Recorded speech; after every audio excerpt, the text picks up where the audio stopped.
Of ട്യൂഷൻ്റെ basic science ട്യൂട്ടോറിയലിലേക്ക് എല്ലാവർക്കും സ്വാഗതം. ഇന്നത്തെ ക്ലാസ്സിൽ നമ്മൾ പഠിക്കാൻ പോകുന്നത് ചാപ്റ്റർ 1 മെഷർമെൻറ്റ്സ് ആൻഡ് യൂണിറ്റ്സിൽ വരുന്ന ഫോക്കസ്ഡ് ക്വസ്റ്റ്യൻസുകളാണ്.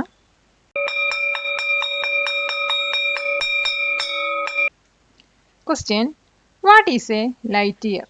ലൈറ്റ് ഇയർ പറഞ്ഞാൽ എന്താണ്? അപ്പോൾ ലൈറ്റ് ഇയർ എന്ന് പറയുന്നത് ഡിസ്റ്റൻസിൻ്റെ ഒരു യൂണിറ്റ് ആണ്. അപ്പോൾ ഇത് യൂസ് ചെയ്തിട്ട്, ഈ ഒരു യൂണിറ്റ് യൂസ് ചെയ്തിട്ട് ലാർജ് ഡിസ്റ്റൻസസ് നമുക്ക് മെഷർ ചെയ്യാൻ കഴിയുന്നതായിരിക്കും. എക്സാമ്പിളായി പറയുകയാണെങ്കിൽ സ്റ്റാർസ് തമ്മിലുള്ള ഡിസ്റ്റൻസ് ഒരു ലൈറ്റ് ഇയർ യൂസ് ചെയ്തിട്ട് നമുക്ക് മെഷർ ചെയ്യാൻ പറ്റും. അപ്പോൾ ലൈറ്റ് ഇയർ എന്ന് പറയുന്നത് ഒരു ഫുൾ ഇയറിൽ ലൈറ്റ് വേഗത്തിലൂടെ ട്രാവൽ ചെയ്ത ടോട്ടൽ ഡിസ്റ്റൻസും കൂടിയാണ്. ഇത് അപ്രോക്സിമേറ്റ്ലി 9.46 ട്രില്യൺ കിലോമീറ്റേഴ്സ് ആണ്. ഇതിൻ്റെ ആൻസർ നമുക്ക് ഇങ്ങനെ എഴുതാൻ നോക്കാം. A light year is a unit of distance used to measure very large distances in astronomy, such as the distance between stars. It is the total distance that light travels in a vacuum in one full year.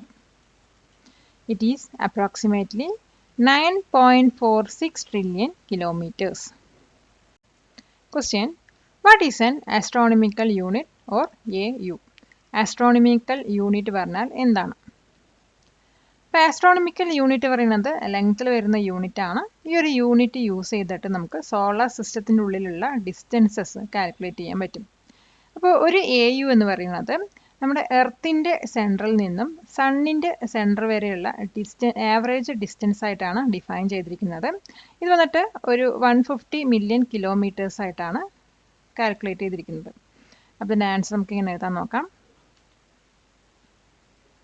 An astronomical unit is a unit of length used for distances within our solar system.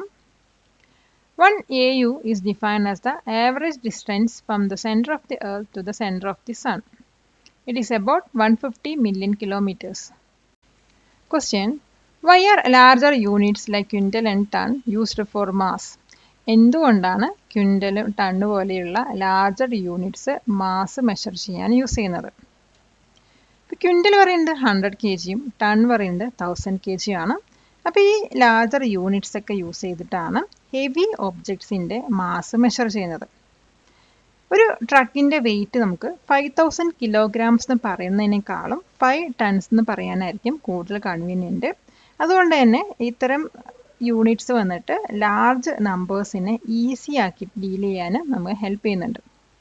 അപ്പോൾ ഇതിൻ്റെ answer നമുക്ക് ഇങ്ങനെ എഴുതാൻ നോക്കാം. Larger units like quintal, that is 100 kg, and ton, that is 1000 kg, are used to measure the mass of very heavy objects. It is more convenient to say a truck weighs 5 tons than to say it weighs 5000 kilograms. This makes dealing with the large numbers easier. Question: how can you find the thickness of a single sheet of paper using a ruler? എങ്ങനെയാണ് നമുക്ക് ruler use ചെയ്തിട്ട് ഒരു single ഷീറ്റിൻ്റെ thickness കണ്ടുപിടിക്കാൻ പറ്റുന്നത്? ഒരു single ഷീറ്റിൻ്റെ measurement എടുക്കാൻ നമുക്ക് വളരെയധികം ബുദ്ധിമുട്ടായിരിക്കും.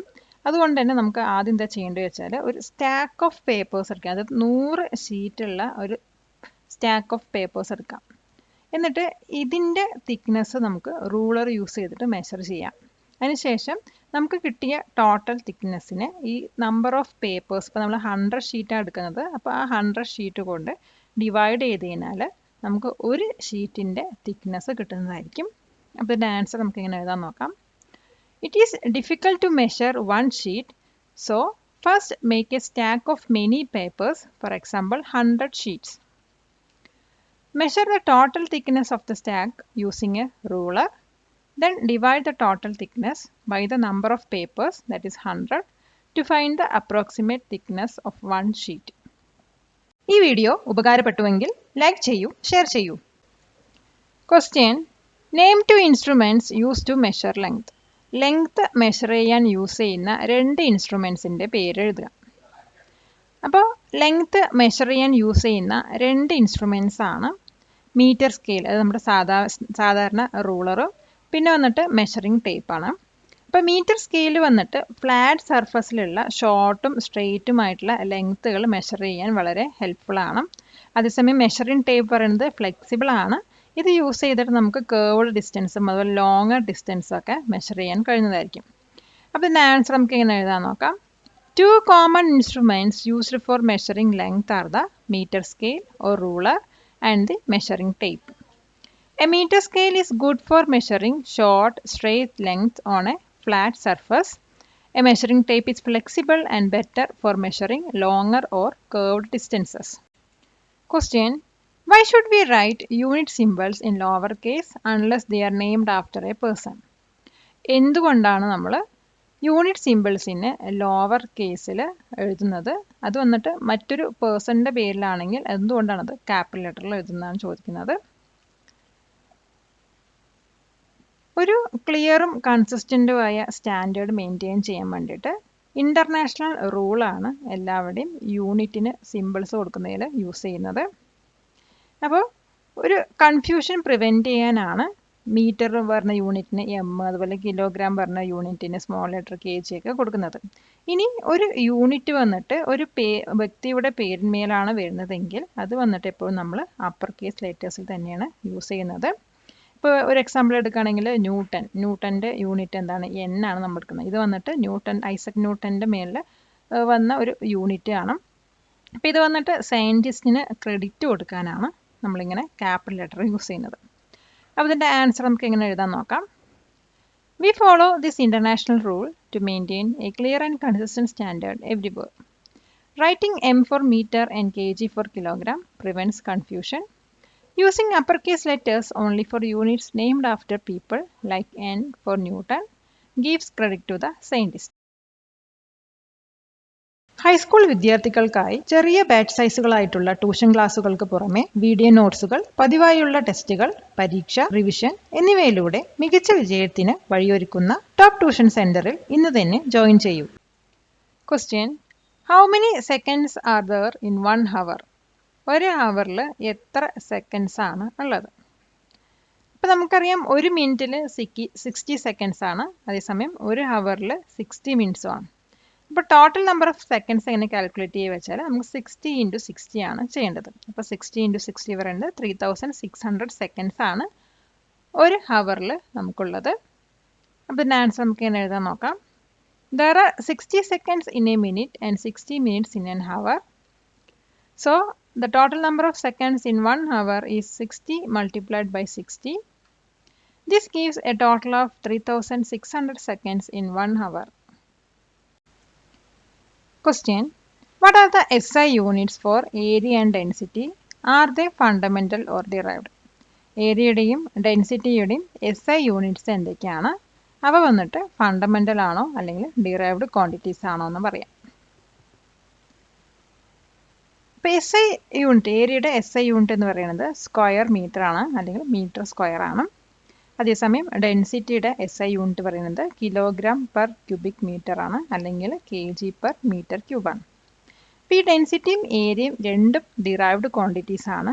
കാരണം അവ രണ്ടും ഫോം ചെയ്യുന്നത് ഫണ്ടമെൻ്റൽ യൂണിറ്റ്സിൽ നിന്നാണ്. അപ്പോൾ ഇതിൻ്റെ ആൻസർ നമുക്ക് എങ്ങനെ എഴുതാൻ നോക്കാം. The SI unit of area is the square meter or meter square. The SI unit for density is kilogram per cubic meter, that is kg per meter cube. Both area and density are derived quantities because their units are formed from fundamental units. Question: why is it wrong to write 10 kgs? 10 kgs എന്ന് എഴുതുന്നത് എന്തുകൊണ്ടാണ് wrong ആണെന്ന് പറയുന്നത്? അപ്പോൾ 10 kgs പറയുന്നത് wrong ആണ്. കാരണം യൂണിറ്റിൻ്റെ സിമ്പിൾ എപ്പോഴും നമ്മൾ സിംഗുലറിലാണ് എഴുതുക, പ്ലൂറൽ ഫോമിൽ എഴുതാറില്ല. അപ്പോൾ ഇതിൻ്റെ കറക്റ്റ് വേ പറയുന്നത് 10 kg ആണ്. അപ്പോൾ ഈ kg വന്നിട്ട് സിംഗുലർ ആയിട്ടുള്ള കിലോഗ്രാമിനെയും പ്ലൂറൽ ആയിട്ടുള്ള കിലോഗ്രാംസിനെയും റെപ്രസെൻ്റ് ചെയ്യുന്നുണ്ട്. അപ്പോൾ ഇതിൻ്റെ ആൻസർ നമുക്ക് എങ്ങനെ എഴുതാൻ നോക്കാം. It is wrong because the symbols for units should not be written in plural form. The correct way to write it is 10 kg. The symbol kg represents both singular, that is kilogram, and plural, that is kilograms. ഇതുപോലുള്ള വീഡിയോകൾക്കായി top ട്യൂഷൻ്റെ ഈ channel subscribe ചെയ്യൂ. Question: what is the relationship between liter and centimeter cube? ലിറ്ററും centimetre ക്യൂബും തമ്മിലുള്ള relationship എന്താണ്? ഇപ്പോൾ litre എന്ന് പറയുന്നത് വോളിയത്തിൻ്റെ കോമൺ യൂണിറ്റ് ആണ്. ഇപ്പോൾ 1 ലിറ്റർ എന്ന് പറയുന്നത് 1000 ക്യൂബിക് സെൻറ്റിമീറ്റേഴ്സ് ആണ്. അതേസമയം 1 മില്ലി ലിറ്റർ എന്ന് പറയുന്നത് 1 ക്യൂബിക് സെൻറ്റിമീറ്റർ ആണ്. ഇതിൻ്റെ ആൻസർ നമുക്ക് ഇങ്ങനെ എഴുതാൻ നോക്കാം. A liter is a common unit for volume, especially for liquids. 1 liter is exactly equal to 1000 cubic centimeters, that is centimeter cube. Also, 1 millimeter, that is ml, is equal to 1 cubic centimeter, that is centimeter cube. Question: if two objects have the same volume, will they have the same mass? Explain with an example. ഇപ്പോൾ 2 ഒബ്ജക്ട്സിന് same volume ആണെങ്കിൽ അതിൻ്റെ mass same ആയിരിക്കുമോ? ഇത് വന്നിട്ട് ഒരു example സഹിതം explain ചെയ്യാനാണ് പറഞ്ഞിരിക്കുന്നത്. അപ്പോൾ 2 ഒബ്ജക്റ്റിന് സെയിം വോളിയം ഉണ്ടെങ്കിൽ അതിൻ്റെ മാസ് സെയിം ഒരിക്കലും ആയിരിക്കില്ല. അതായത് നിർബന്ധമായിരിക്കില്ല, ചിലതായിരിക്കും, ചിലത് ആയിരിക്കില്ല. അപ്പോൾ ഇതിൻ്റെ ആൻസർ നോ ആണ്. ഇതിന് മെയിൻ കാരണം എന്താണെന്ന് വെച്ചാൽ ഈ സെയിം സൈസുള്ള അല്ലെങ്കിൽ സെയിം വോളിയം ഉള്ള ഒബ്ജക്ട്സിൻ്റെ ഡെൻസിറ്റിയിൽ ചിലപ്പോൾ ഡിഫറൻസ് വരാം. അതുകൊണ്ടാണ് അതിന് സെയിം മാസ് ഉണ്ടാവില്ല എന്ന് പറയുന്നത്. ഇപ്പോൾ എക്സാമ്പിളായി പറയുകയാണെങ്കിൽ ബ്ലോക്ക് ഓഫ് വുഡും അതുപോലെ ബ്ലോക്ക് ഓഫ് അയണും രണ്ടും സെയിം സൈസാണ് അല്ലെങ്കിൽ സെയിം വോളിയം ആണെങ്കിൽ അതിൻ്റെ മാസ് വന്നിട്ട് ഡിഫറെൻ്റ് ആയിരിക്കും. കാരണം എന്താണെന്ന് വെച്ചാൽ അയൺ എന്ന് പറയുന്നത് വുഡിനേക്കാളും ഡെൻസർ കൂടുതലായിരിക്കും. അപ്പോൾ ഇതിൻ്റെ ആൻസർ നമുക്ക് എങ്ങനെ എഴുതാൻ നോക്കാം. No, if two objects have the same volume, they will not necessarily have the same mass. This is because they might have different densities. For example, a block of wood and a block of iron of the same size or volume will have very different masses because iron is much denser than wood. Question: what is the SI unit for temperature? ടെമ്പറേച്ചറിൻ്റെ SI unit എന്താണ്? ഇപ്പോൾ ടെമ്പറേച്ചറിൻ്റെ SI unit എന്ന് പറയുന്നത് കെൽവിനാണ്. അതിൻ്റെ simple പറയുന്നത് K ആണ്. ഇപ്പോൾ സയൻറ്റിസ്റ്റുകളാണ് കൂടുതൽ അവരുടെ വർക്കിൽ കെൽവിൻ യൂസ് ചെയ്യുന്നത്. പക്ഷേ നമ്മുടെ ഡെയിലി ലൈഫിൽ വന്നിട്ട് നമ്മൾ ടെമ്പറേച്ചറിൽ യൂസ് ചെയ്യുന്ന യൂണിറ്റ് പറയുന്നത് സെൽഷ്യസ് ആണ്. അപ്പോൾ ഇതിൻ്റെ ആൻസർ നമുക്ക് എങ്ങനെ എഴുതാൻ നോക്കാം. The SI unit for the fundamental quantity of temperature is the kelvin. It's simple is K. While we often use Celsius in daily life, scientists use Kelvin for their work. Question: what is meant by micron on a plastic bag notice? Plastic bag noticeൽ കാണുന്ന മൈക്രോണിൻ്റെ അർത്ഥം എന്താണ്? ഇപ്പോൾ micron പറയുന്നത് ലെങ്ത്തിൻ്റെ ചെറിയൊരു unit ആണ്, അല്ലെങ്കിൽ അതിന് നമ്മൾ മൈക്രോമീറ്റർ എന്നും പറയാറുണ്ട്. അപ്പോൾ ഒരു മീറ്ററിൻ്റെ 1 millionth ആണ് മൈക്രോൺ വരുന്നത്. അപ്പോൾ നമ്മുടെ പ്ലാസ്റ്റിക് ബാഗിനകത്ത് നമുക്ക് ആ ഒരു നോട്ടീസിൽ മൈക്രോണിനെ മെൻഷൻ ചെയ്ത് കാണാം. ഇത് വന്നിട്ട് ആ ഒരു പ്ലാസ്റ്റിക് ഷീറ്റിൻ്റെ തിക്നെസ്സിനെയാണ് സ്പെസിഫൈ ചെയ്യുന്നത്. അപ്പോൾ ഒരു പർട്ടിക്കുലർ ലിമിറ്റ് കടന്നു കഴിഞ്ഞാൽ ഈ തിക്നെസ് കൂടിക്കഴിഞ്ഞാൽ ഈ ഒരു പ്ലാസ്റ്റിക് വന്നിട്ട് എൻവിറോൺമെൻറ്റിന് വളരെ ഹാംഫുൾ ആയിരിക്കും. ഇതിൻ്റെ ആൻസർ നമുക്ക് എങ്ങനെ എഴുതാൻ നോക്കാം. A micron is a very small unit of length, also called micrometre. It is 1 millionth of a meter.